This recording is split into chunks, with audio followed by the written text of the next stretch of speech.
Oh hai semuanya, kembali lagi bersama Mbak Tasya. Kali ini videonya tentang praktik akupuntur ya.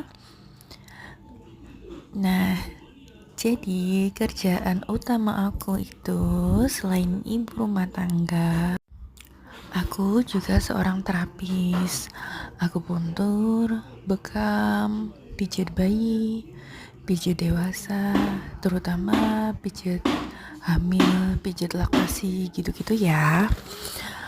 Kali ini kita terapi akupuntur kaki.